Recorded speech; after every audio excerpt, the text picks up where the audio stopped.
Olá, tudo bem? Eu sou o professor Leandro Cordioli e hoje é o dia dos nossos 2 minutos de filosofia.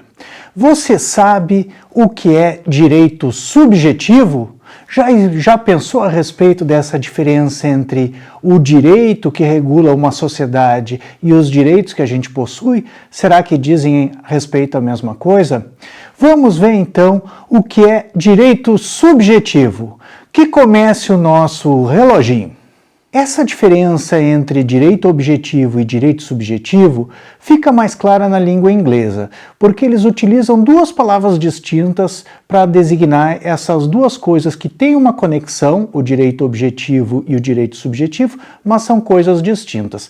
Na língua inglesa, direito objetivo é traduzido por law, ou seja, o direito. O direito que regula uma sociedade, as regras e os princípios jurídicos que integram a norma jurídica e que regulam o que as pessoas podem, não podem e devem fazer.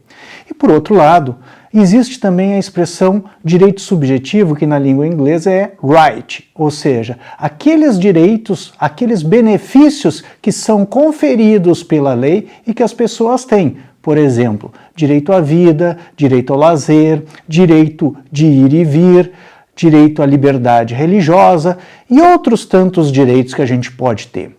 Nesse sentido, a expressão direito objetivo ou law, ela regula a sociedade e ela mede o que as pessoas devem, não devem e podem fazer, conferindo aos cidadãos e às pessoas que estão nessa sociedade tanto direitos subjetivos quanto deveres.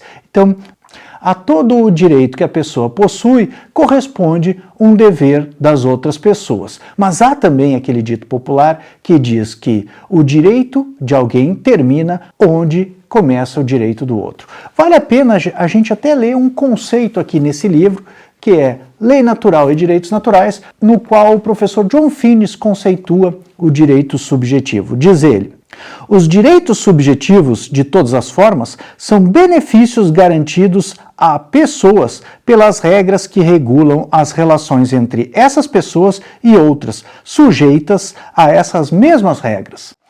Então, esses foram os nossos 2 minutos de filosofia. Certamente, esse é um tema que a gente pode dedicar futuras aulas aqui no canal. É um tema muito complexo. O próprio professor John Finnis, ele dedica um capítulo inteiro nessa obra lida, Lei Natural e Direitos Naturais, para estudar o que sejam os direitos subjetivos e de que forma essa conceituação de direito subjetivo reflete na teoria dos direitos humanos. Um outro tema que fica para um futuro estudo é a questão das modalidades de direitos subjetivas propostas por Hohefeld e adotadas por John Finnis. Hohefeld fala que os direitos se dão em 4 modalidades: o direito à exigência e o direito à liberdade, e o direito ao poder e o direito à imunidade. Mas isso é tema para muito mais de 2 minutos de filosofia. E eu não poderia me esquecer de pedir para você curtir o canal, ativar o sininho para ser avisado das futuras postagens que eu devo fazer, inclusive da aula que eu estou preparando de modo mais completo a respeito de direito subjetivo e a teoria de John Finnis e de Hohefeld. E além disso, se você gostou desse vídeo, eu gostaria que você compartilhasse nas tuas redes sociais, Facebook, Instagram e WhatsApp, a fim de apoiar o canal e cada vez atingirmos muito mais pessoas com o conhecimento da filosofia do direito. Um abração e uma boa semana são os votos do professor Leandro Cordioli.